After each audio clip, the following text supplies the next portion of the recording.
jiray hadda ka hor jaamacado dhahaya waxaan soo saarnay 1800 waxa jaamacad laga rabaa waa sidaas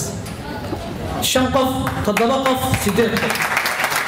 marka maanta waxaan ku faaxansanahay inay halbeeg noqoto jaamacadda Abraar oo ay halbeeg lagu cabiro ay noqoto waayo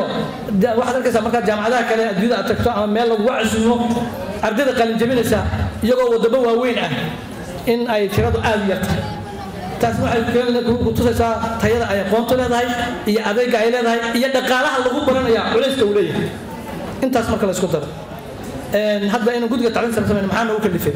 waxaa nagu kalifay markaan shirarka tagno dibadda la tago lama kulmaysid wasiirro la kulanto waxa lagu leeyahay tacliinta anagu ma xakuno waxa xakuma commission guddina wasiirro ma qaabilaan oo kuma dhahayo guddigii wasiirka aan ayaa qaabilaya saas aawadeed si ay fursad ugu helaan dadka Soomaaliyeed iyo jaamacadaha Soomaaliyeed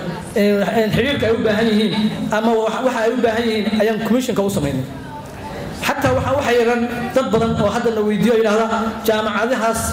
ma aqoonsanayno hadii aydan commission kaas lahayn hadii aydan criteria noocaas keenin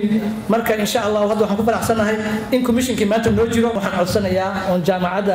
Abraar maanta aan joogno iyo jaamacadaha kale ka codsanaya in la raadso farsamo waayo dalkeena meesha uu ka burburay ee horumar ka gaarnay Asia wada tigin wadamada Asia kuma waxay ka hormaray waa farsamo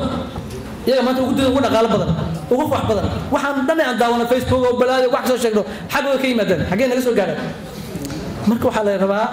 anigu warkooda ku badin kor raaliya in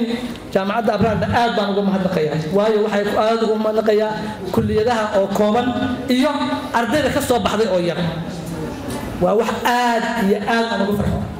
oo waliba ku dhiirigelinayo oo leeyahay dadka miidiyaha iga dhageysanaya maanta iyo caawba ay daawan doona aan leeyahay hal lagu daydo Abraar sida ay tahay jaamacaddu waa inay tahay yeelato